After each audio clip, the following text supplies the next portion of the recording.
The Adventures of Sherlock Holmes, by Sir Arthur Conan Doyle. Adventure 10. The Adventure of the Noble Bachelor. The Lord St. Simon marriage, and its curious termination, have long ceased to be a subject of interest in those exalted circles in which the unfortunate bridegroom moves, and their more piquant details have drawn the gossips away from this 4-year-old drama. As I have reason to believe, however, that the full facts have never been revealed to the general public, and as my friend Sherlock Holmes had a considerable share in clearing the matter up, I feel that no memoir of him would be complete without some little sketch of this remarkable episode. It was a few weeks before my own marriage, during the days when I was still sharing rooms with Holmes in Baker Street, that he came home from an afternoon stroll to find a letter on the table waiting for him. I had remained indoors all day, for the weather had taken a sudden turn to rain, with high autumnal winds, and the Jezebel bullet which I had brought back in one of my limbs as a relic of my Afghan campaign throbbed with dull persistence. With my body in one easy chair and my legs upon another, I had surrounded myself with a cloud of newspapers, until at last, saturated with the news of the day, I tossed them all aside and lay listless, watching the huge crest and monogram upon the envelope upon the table, and wondering lazily who my friend's noble correspondent could be. "Here is a very fashionable epistle," I remarked as he entered. "Your morning letters, if I remember right, were from a fishmonger and a tide-waiter." "Yes, my correspondence has certainly the charm of variety," he answered, smiling, "and the humbler are usually the more interesting. This looks like one of those unwelcome social summonses which call upon a man either to be bored or to lie." He broke the seal and glanced over the contents. "Oh, come, it may prove to be something of interest after all." "Not social, then?" "No, distinctly professional." "And from a noble client?" "One of the highest in England." "My dear fellow, I congratulate you." "I assure you, Watson, without affectation, that the status of my client is a matter of less moment to me than the interest of his case. It is just possible, however, that also may not be wanting in this new investigation. You have been reading the papers diligently of late, have you not?" "It looks like it," said I ruefully, pointing to a huge bundle in the corner. "I have had nothing else to do." "It is fortunate, for you will perhaps be able to post me up. I read nothing except the criminal news and the agony column. The latter is always instructive. But if you have followed recent events so closely, you must have read about Lord St. Simon and his wedding?" "Oh, yes, with the deepest interest." "That is well. The letter which I hold in my hand is from Lord St. Simon. I will read it to you, and in return you must turn over these papers and let me have whatever bears upon the matter. This is what he says. My dear Mr. Sherlock Holmes, Lord Backwater tells me that I may place implicit reliance upon your judgment and discretion. I have determined, therefore, to call upon you and to consult you in reference to the very painful event which has occurred in connection with my wedding. Mr. Lestrade, of Scotland Yard, is acting already in the matter, but he assures me that he sees no objection to your cooperation, and that he even thinks that it might be of some assistance. I will call at 4 o'clock in the afternoon, and should you have any other engagement at that time, I hope that you will postpone it, as this matter is of paramount importance. Yours faithfully, St. Simon. It is dated from Grosvenor Mansions, written with a quill pen, and the noble lord has had the misfortune to get a smear of ink upon the outer side of his right little finger," remarked Holmes as he folded up the epistle. "He says 4 o'clock. It is 3 now. He will be here in an hour." Then I have just time, with your assistance, to get clear upon the subject. Turn over those papers and arrange the extracts in their order of time, while I take a glance as to who our client is." He picked a red-covered volume from a line of books of reference beside the mantelpiece. "Here he is," said he, sitting down and flattening out upon his knee. "Lord Robert Walsingham de Vere St. Simon, second son of the Duke of Balmoral. Arms, azure, 3 caltrops in chief over a fess sable. Born in 1846. He's 41 years of age, which is mature for marriage. Was Under-Secretary for the Colonies in a late administration. The Duke, his father, was at one time Secretary for Foreign Affairs. They inherit Plantagenet blood by direct descent, and Tudor on the distaff side. Ha! Well, there is nothing very instructive in all this. I think that I must turn to you, Watson, for something more solid." "I have very little difficulty in finding what I want," said I, "for the facts are quite recent, and the matter struck me as remarkable. I feared to refer them to you, however, as I knew that you had an inquiry on hand, and that you disliked the intrusion of other matters." "Oh, you mean the little problem of the Grosvenor Square furniture van. That is quite cleared up now, though indeed it was obvious from the first. Pray give me the results of your newspaper selections." "Here is the first notice which I can find. It is in the personal column of the Morning Post, and dates, as you see, some weeks back. A marriage has been arranged, it says, and will, if rumour is correct, very shortly take place between Lord Robert St. Simon, second son of the Duke of Balmoral, and Miss Hattie Doran, the only daughter of Aloysius Doran, Esquire, of San Francisco, California, USA. That is all." "Terse and to the point," remarked Holmes, stretching his long thin legs towards the fire. "There was a paragraph amplifying this in one of the society papers of the same week. Ah, here it is. There will soon be a call for protection in the marriage market, for the present free trade principle appears to tell heavily against our home product. One by one the management of the noble houses of Great Britain is passing into the hands of our fair cousins from across the Atlantic. An important addition has been made during the last week to the list of the prizes which have been borne away by these charming invaders. Lord St. Simon, who has shown himself for over 20 years proof against the little god's arrows, has now definitely announced his approaching marriage with Miss Hattie Doran, the fascinating daughter of a California millionaire. Miss Doran, whose graceful figure and striking face attracted much attention at the Westbury House festivities, is an only child, and is currently reported that her dowry will run to considerably over the 6 figures, with expectancies for the future. As it is an open secret that the Duke of Balmoral has been compelled to sell his pictures within the last few years, and as Lord St. Simon has no property of his own save the small estate of Birchmoor, it is obvious that the Californian heiress is not the only gainer by an alliance which will enable her to make the easy and common transition from a Republican lady to a British peeress. "Anything else?" asked Holmes, yawning. "Oh, yes, plenty. Then there is another note in the Morning Post to say that the marriage would be an absolutely quiet one, that it would be at St. George's, Hanover Square, that only half a dozen intimate friends would be invited, and that the party would return to the furnished house at Lancaster Gate which has been taken by Mr. Aloysius Doran.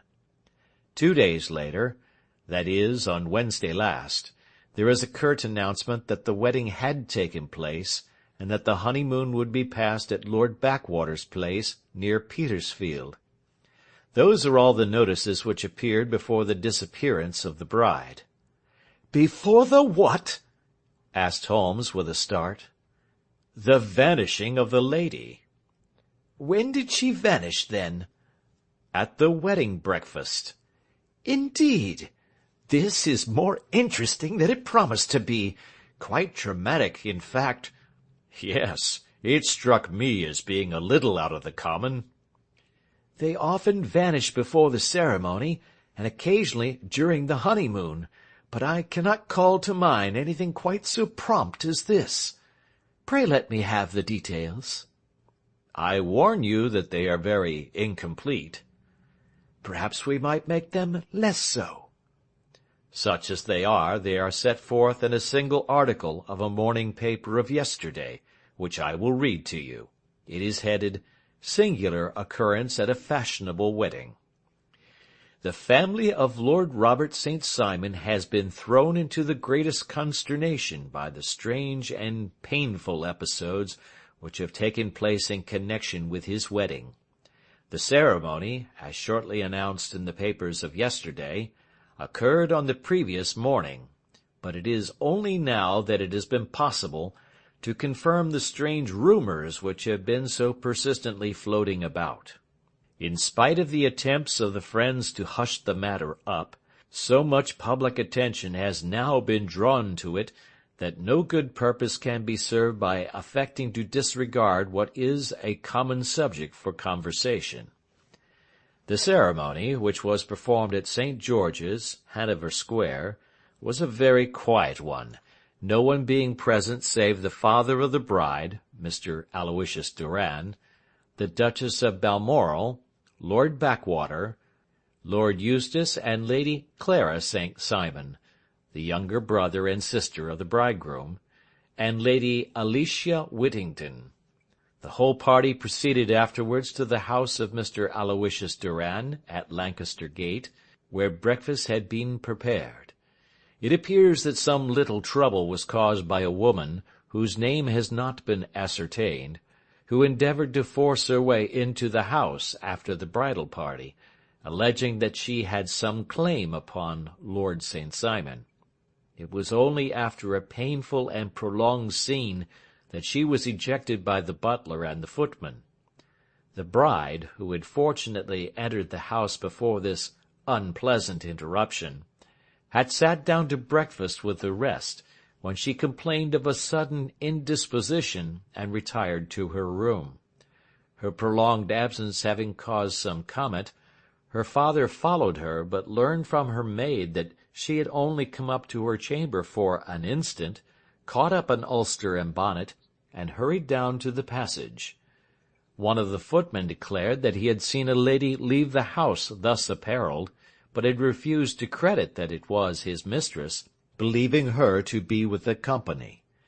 On ascertaining that his daughter had disappeared, Mr. Aloysius Doran, in conjunction with the bridegroom, instantly put themselves in communication with the police, and very energetic inquiries are being made, which will probably result in a speedy clearing up of this very singular business. Up to a late hour last night, however, nothing had transpired as to the whereabouts of the missing lady. There are rumors of foul play in the matter, and it is said that the police have caused the arrest of the woman who had caused the original disturbance, in the belief that, from jealousy or some other motive, she may have been concerned in the strange disappearance of the bride. And is that all? Only one little item in another of the morning papers, but it is a suggestive one. And it is? That Miss Flora Millar, the lady who had caused the disturbance, has actually been arrested. It appears that she was formerly a danseuse at the Allegro, and that she has known the bridegroom for some years. There are no further particulars, and the whole case is in your hands now, so far as it has been set forth in the public press. And an exceedingly interesting case it appears to be. I would not have missed it for worlds. But there is the ring at the bell, Watson, and as the clock makes it a few minutes after 4, I have no doubt that this will prove to be our noble client.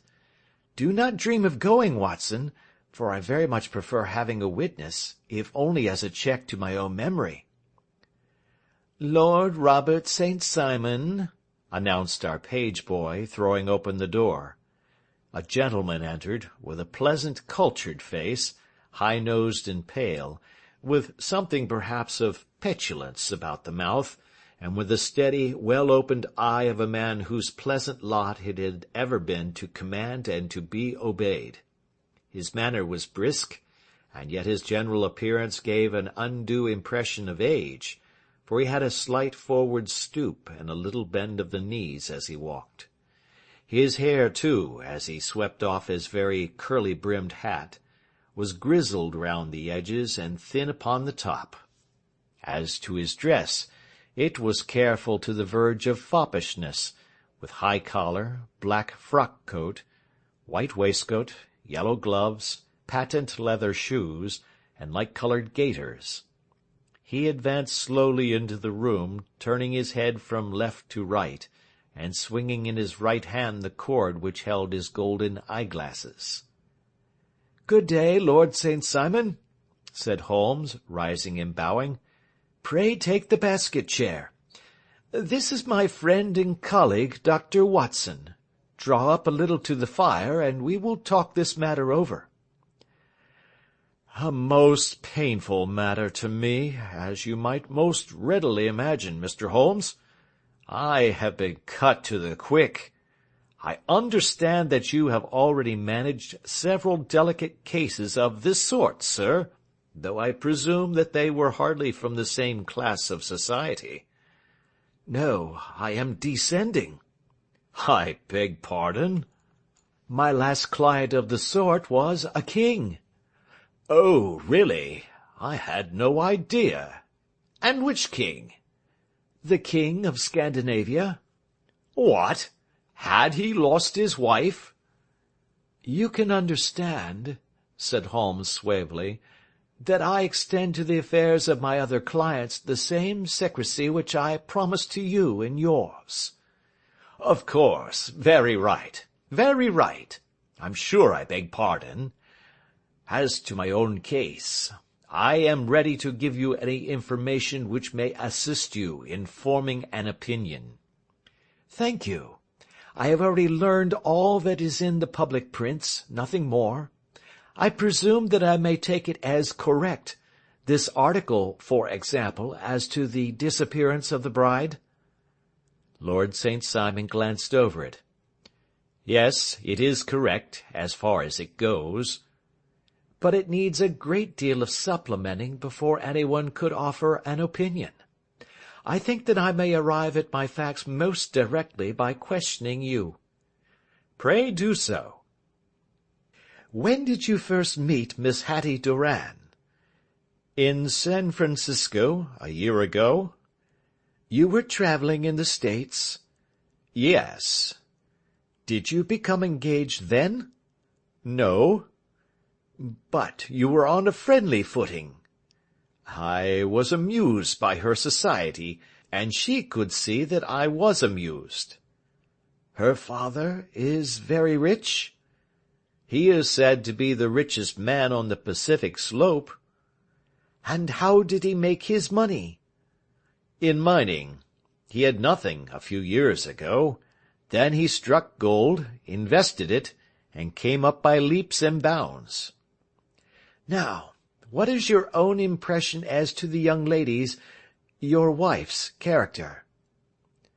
The nobleman swung his glasses a little faster and stared down into the fire. "You see, Mr. Holmes," said he, "my wife was 20 before her father became a rich man. During that time she ran free in a mining camp, and wandered through woods or mountains, so that her education has come from nature rather than from the schoolmaster. She is what we call in England a tomboy, with a strong nature, wild and free, unfettered by any sort of traditions. She is impetuous. Volcanic, I was about to say. She is swift in making up her mind, and fearless in carrying out her resolutions. On the other hand, I would not have given her the name which I have the honour to bear," he gave a little stately cough, had I not thought her to be at bottom a noble woman.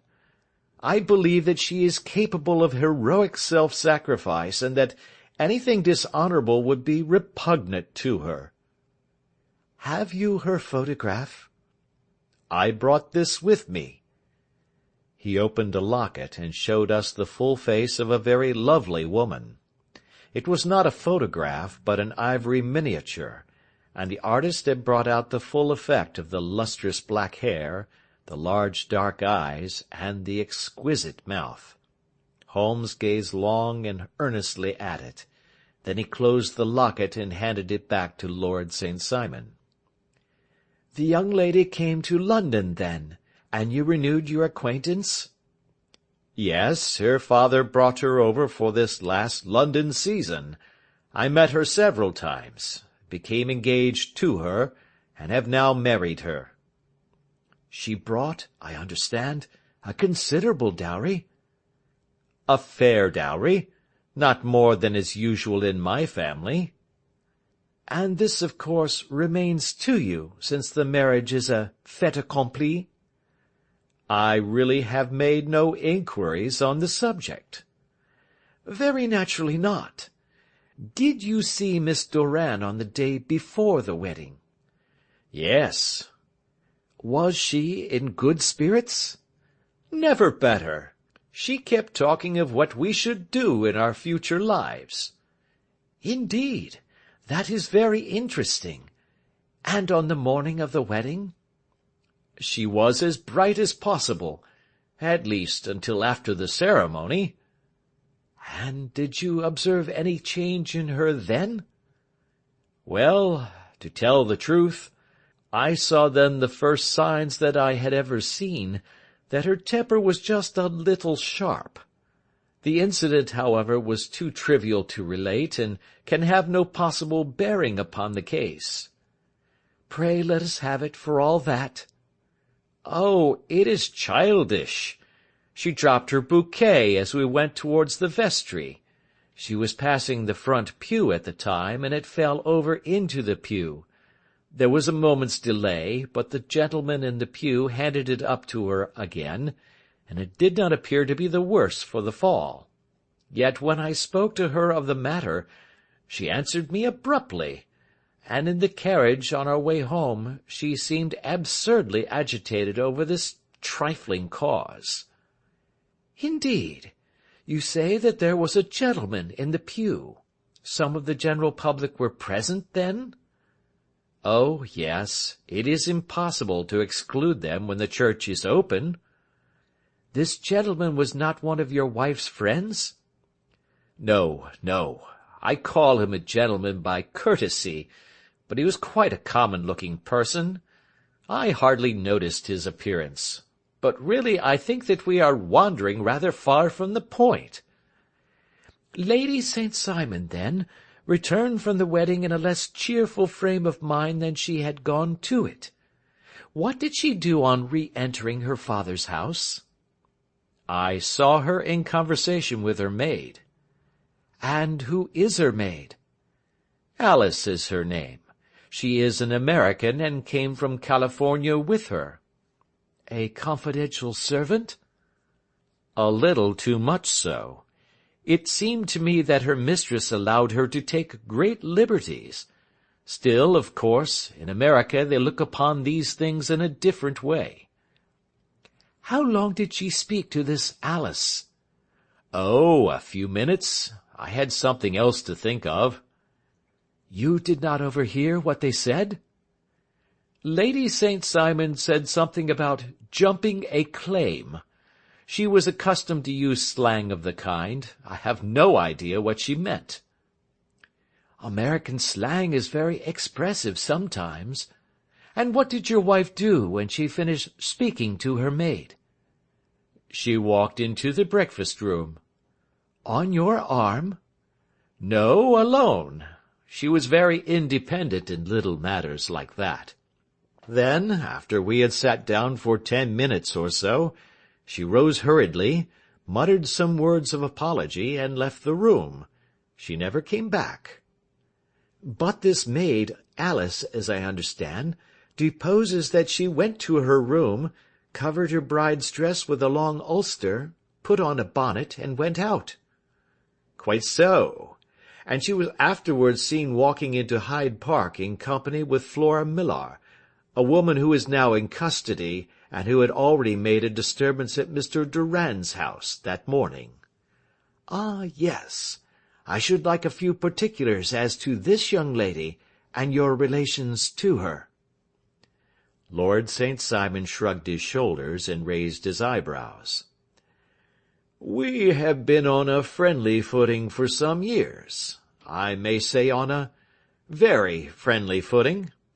She used to be at the Allegro. I have not treated her ungenerously, and she had no just cause of complaint against me, but you know what women are, Mr. Holmes. Flora was a dear little thing, but exceedingly hot-headed, and devotedly attached to me. She wrote me dreadful letters when she heard that I was about to be married, and, to tell the truth, the reason why I had the marriage celebrated so quietly was that I feared lest there might be a scandal in the church. She came to Mr. Durand's door just after we returned, and she endeavoured to push her way in, uttering very abusive expressions towards my wife, and even threatening her, but I had foreseen the possibility of something of the sort, and I had 2 police fellows there in private clothes who soon pushed her out again.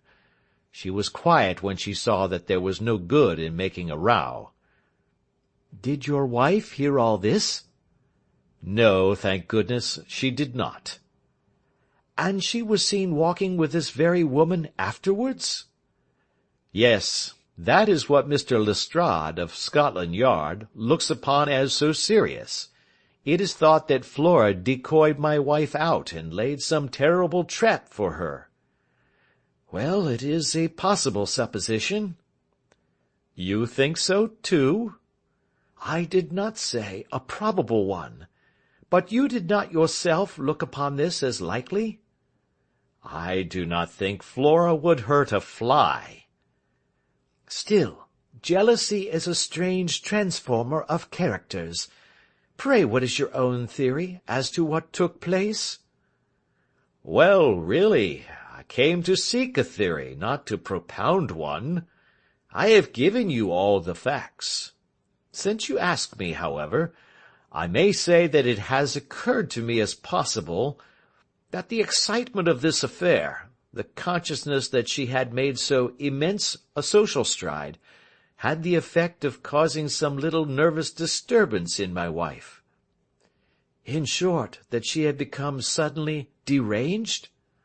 "Well, really, when I consider that she has turned her back, I will not say upon me, but upon so much that many have aspired to without success, I can hardly explain it in any other fashion."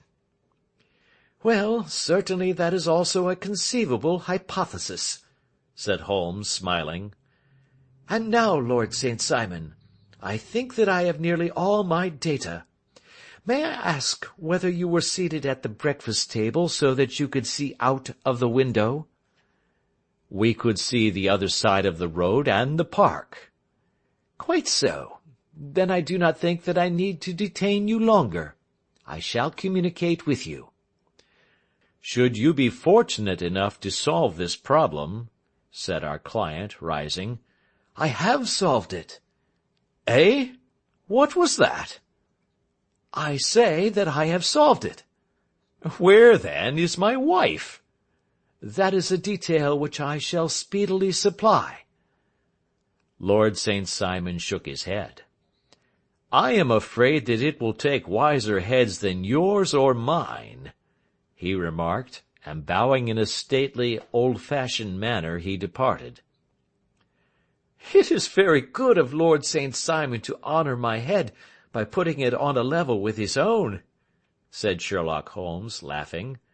"I think that I shall have a whisky and soda and a cigar after all this cross-questioning. I had formed my conclusions as to the case before our client came into the room." "My dear Holmes!" "I have notes of several similar cases, though none, as I remarked before, which were quite as prompt. My whole examination served to turn my conjecture into a certainty. Circumstantial evidence is occasionally very convincing, as when you find a trout in the milk, to quote Thoreau's example. But I have heard all that you have heard.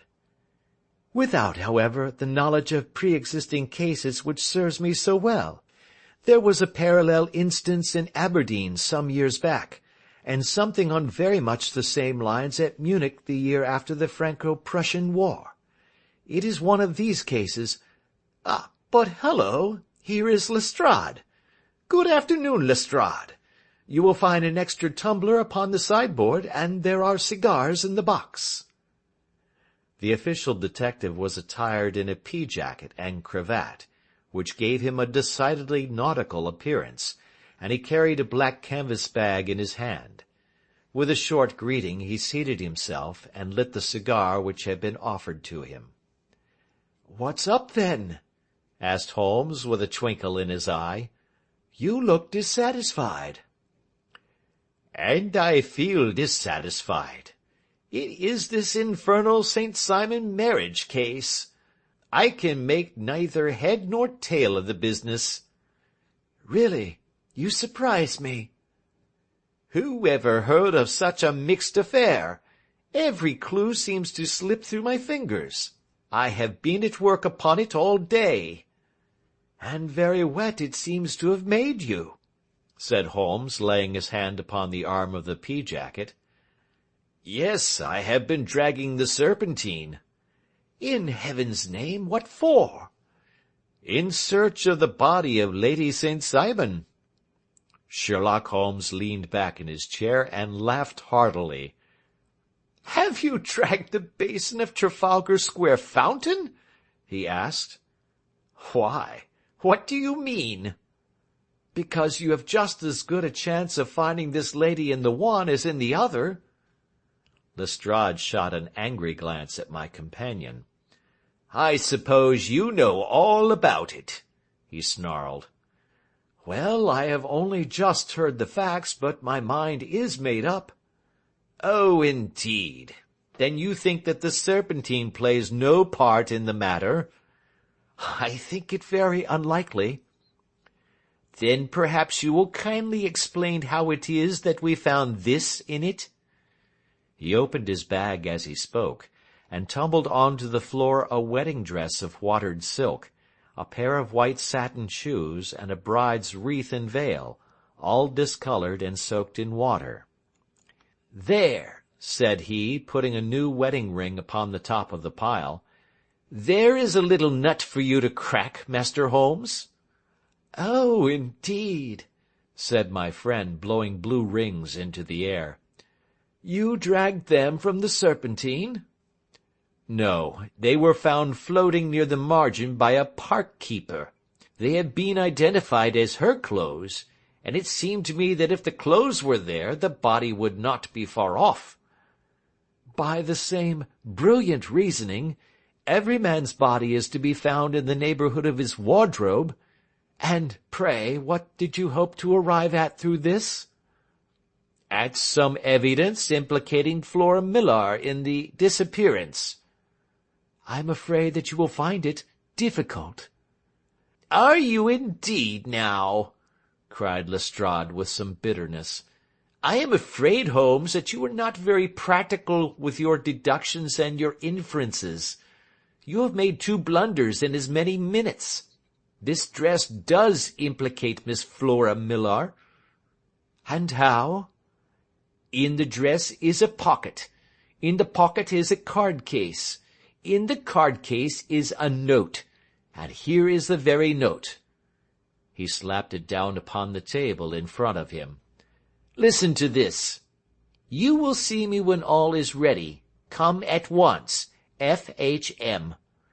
Now, my theory all along has been that Lady St. Simon was decoyed away by Flora Millar, and that she, with confederates no doubt, was responsible for her disappearance. Here, signed with her initials, is the very note which was no doubt quietly slipped into her hand at the door, and which lured her within their reach." "Very good, Lestrade," said Holmes, laughing. "You really are very fine indeed. Let me see it." He took up the paper in a listless way, but his attention instantly became riveted, and he gave a little cry of satisfaction. "This is indeed important," said he. "Ha! You find it so?" "Extremely so. I congratulate you warmly." Lestrade rose in his triumph and bent his head to look. "Why," he shrieked, "you're looking at the wrong side." "On the contrary, this is the right side." "The right side? You're mad. Here is the note written in pencil over here." "And over here is what appears to be the fragment of a hotel bill, which interests me deeply." "There's nothing in it. I looked at it before," said Lestrade.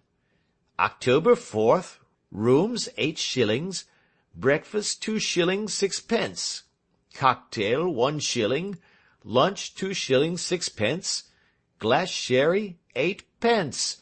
I see nothing in that." "Very likely not. It is most important all the same. As to the note, it is important also, or at least the initials are, so I congratulate you again." "I've wasted time enough," said Lestrade, rising. "I believe in hard work and not in sitting by the fire spinning fine theories. Good day, Mr. Holmes, and we shall see which gets to the bottom of the matter first." He gathered up the garments, thrust them into the bag, and made for the door. "Just one hint to you, Lestrade," drawled Holmes before his rival vanished. "I will tell you the true solution of the matter. Lady St. Simon is a myth. There is not, and there never has been, any such person." Lestrade looked sadly at my companion. Then he turned to me, tapped his forehead 3 times, shook his head solemnly, and hurried away. He had hardly shut the door behind him when Holmes rose to put on his overcoat. "There is something in what the fellow says about outdoor work," he remarked. "So I think, Watson, that I must leave you to your papers for a little." It was after 5 o'clock when Sherlock Holmes left me, but I had no time to be lonely, for within an hour there arrived a confectioner's man with a very large flat box. This he unpacked with the help of a youth whom he had brought with him, and presently, to my very great astonishment, a quite epicurean little cold supper began to be laid out upon our humble lodging-house mahogany. There were a couple of brace of cold woodcock, a pheasant, a pâté de foie gras pie with a group of ancient and cobwebby bottles.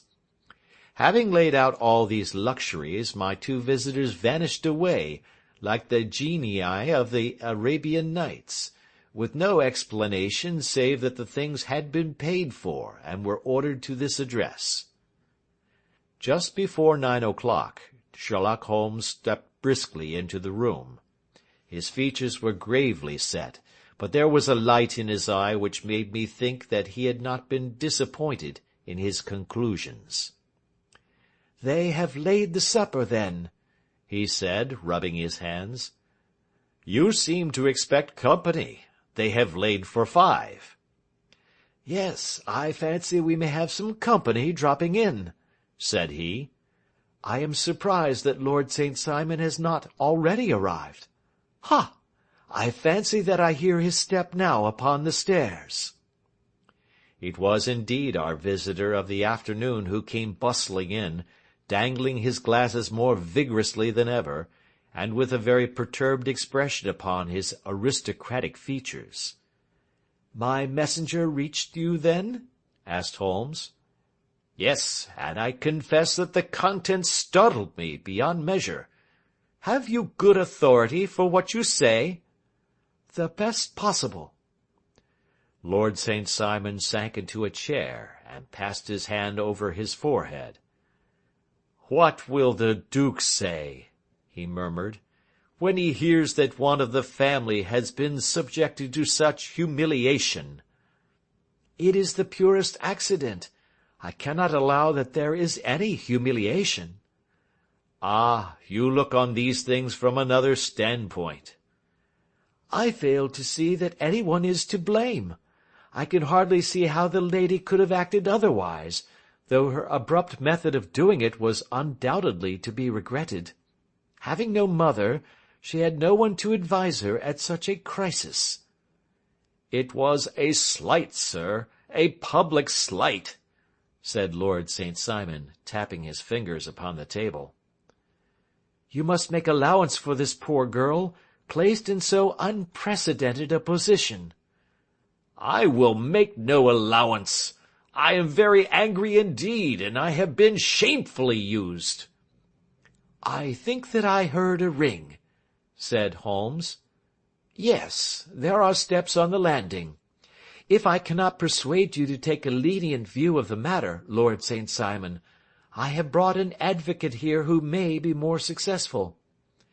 He opened the door and ushered in a lady and gentleman. "Lord St. Simon," said he, "allow me to introduce you to Mr. and Mrs. Francis Hay Moulton. The lady, I think, you have already met."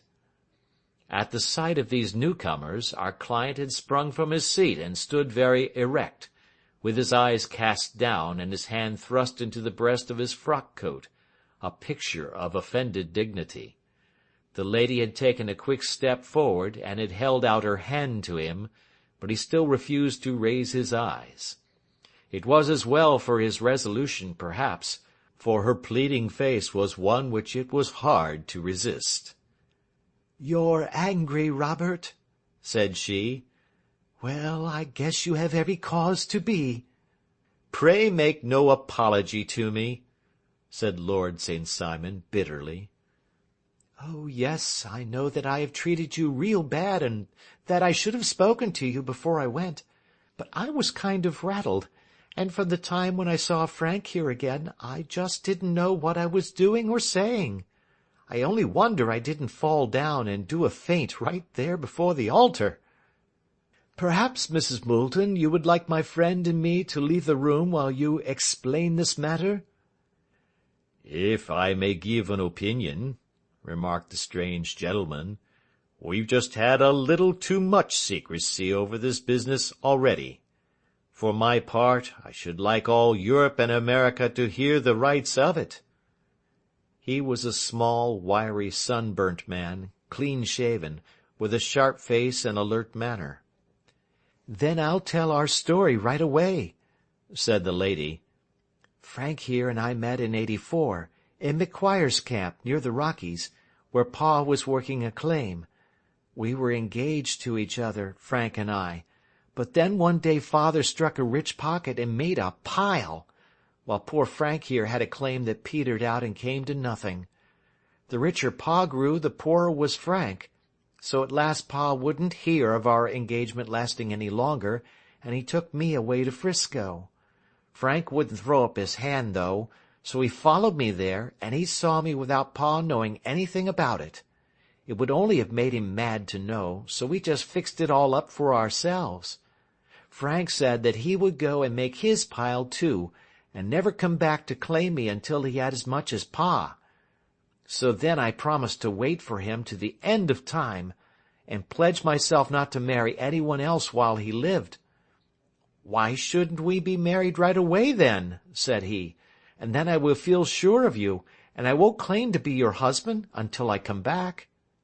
Well, we talked it over, and he had fixed it all up so nicely, with a clergyman all ready and waiting, that we just did it right there, and then Frank went off to seek his fortune, and I went back to Pa. The next I heard of Frank was that he was in Montana, and then he went prospecting in Arizona, and then I heard of him from New Mexico. After that came a long newspaper story about how a miners' camp had been attacked by Apache Indians, and there was my Frank's name among the killed. I fainted dead away, and I was very sick for months after. Pa thought I had a decline and took me to half the doctors in Frisco. Not a word of news came for a year and more, so that I never doubted that Frank was really dead. Then Lord St. Simon came to 'Frisco, and we came to London, and a marriage was arranged, and Pa was very pleased, but I felt all the time that no man on this earth would ever take the place in my heart that had been given to my poor Frank. Still, if I had married Lord St. Simon, of course I'd have done my duty by him. We can't command our love, but we can our actions. I went to the altar with him with the intention to make him just as good a wife as it was in me to be. But you may imagine what I felt when, just as I came to the altar rails, I glanced back and saw Frank standing and looking at me out of the first pew. I thought it was his ghost at first, but when I looked again, there he was still, with a kind of question in his eyes, as if to ask me whether I was glad or sorry to see him. I wonder I didn't drop. I know that everything was turning round, and the words of the clergyman were just like the buzz of a bee in my ear. I didn't know what to do. Should I stop the service and make a scene in the church? I glanced at him again, and he seemed to know what I was thinking, for he raised his finger to his lips to tell me to be still. Then I saw him scribble on a piece of paper, and I knew that he was writing me a note. As I passed his pew on the way out, I dropped my bouquet over to him, and he slipped the note into my hand when he returned me the flowers. It was only a line asking me to join him when he made the sign to me to do so. Of course I never doubted for a moment that my first duty was now to him, and I determined to do just whatever he might direct. When I got back I told my maid, who had known him in California, and had always been his friend. I ordered her to say nothing but to get a few things packed and my ulster ready. I know I ought to have spoken to Lord St. Simon, but it was dreadful hard before his mother and all those great people. I just made up my mind to run away and explain afterwards. I hadn't been at the table 10 minutes before I saw Frank out of the window at the other side of the road. He beckoned to me and then began walking into the park. I slipped out, put on my things, and followed him. Some woman came talking something or other about Lord St. Simon to me. Seemed to me from the little I heard as if he had a little secret of his own before marriage also. But I managed to get away from her, and soon overtook Frank. We got into a cab together, and away we drove to some lodgings he had taken in Gordon Square, and that was my true wedding after all those years of waiting. Frank had been a prisoner among the Apaches, had escaped, come on to 'Frisco, found that I had given him up for dead and had gone to England, followed me there, and had come upon me at last on the very morning of my second wedding. "I saw it in the paper," explained the American. "It gave the name in the church, but not where the lady lived." Then we had a talk as to what we should do, and Frank was all for openness. But I was so ashamed of it all that I felt as if I should like to vanish away and never see any of them again, just sending a line to Pa, perhaps, to show him that I was alive.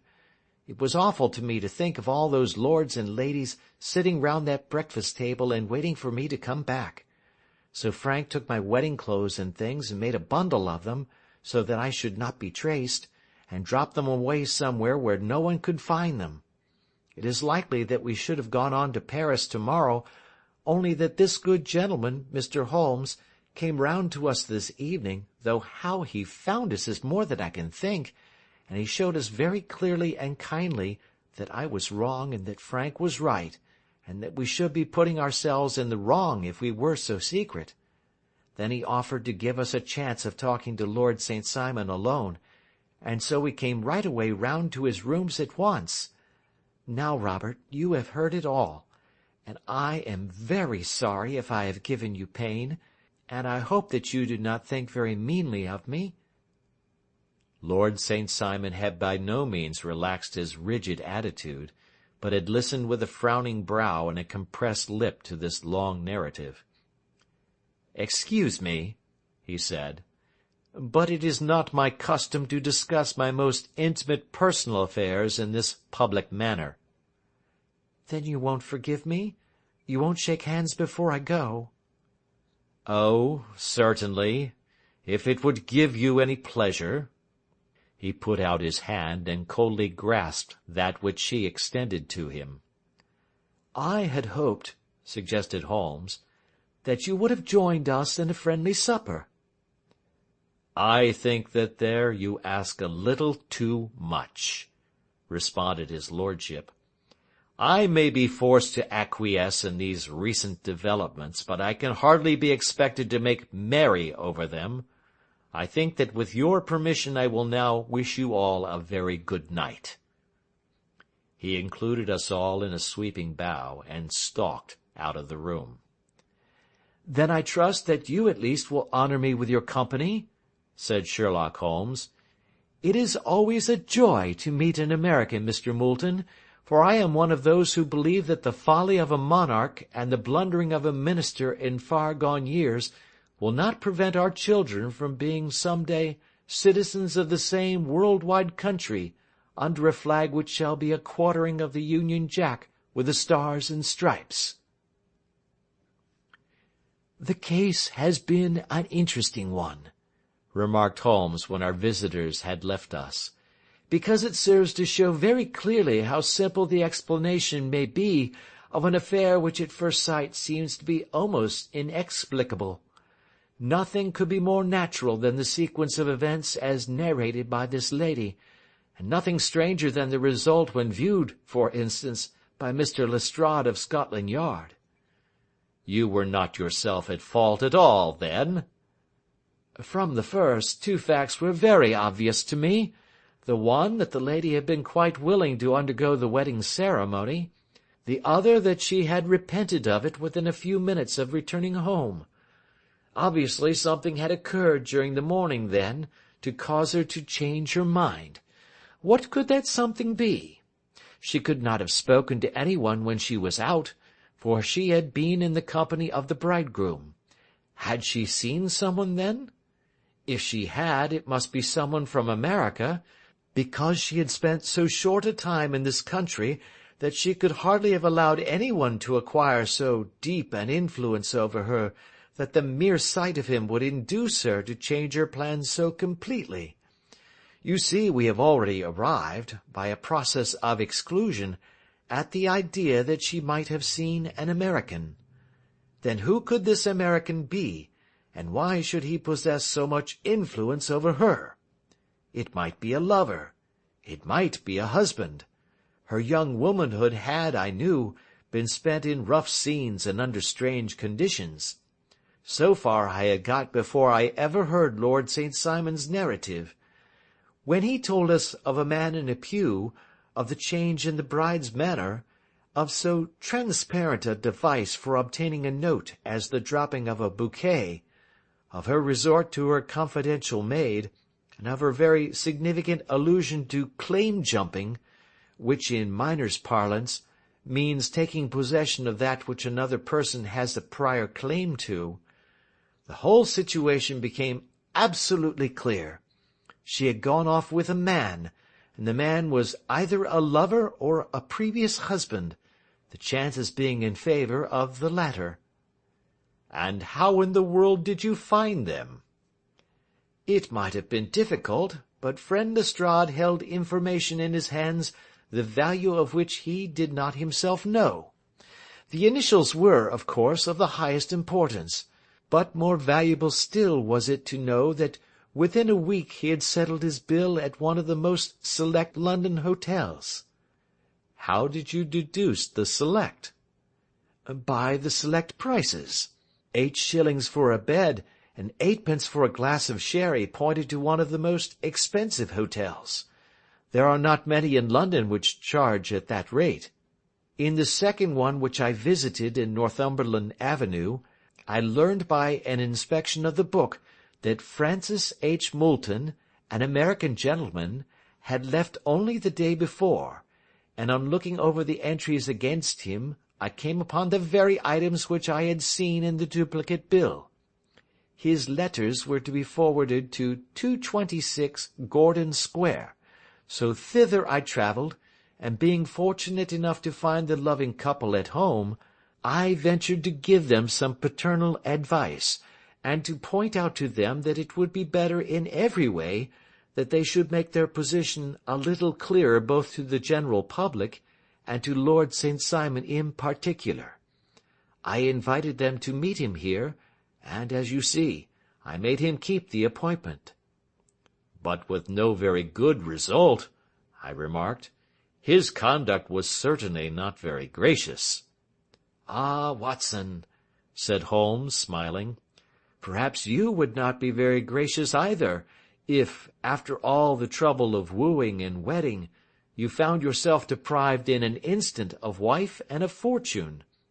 I think that we may judge Lord St. Simon very mercifully, and thank our stars that we are never likely to find ourselves in the same position. Draw your chair up, and hand me my violin, for the only problem we have still to solve is how to while away these bleak autumnal evenings." End of Adventure 10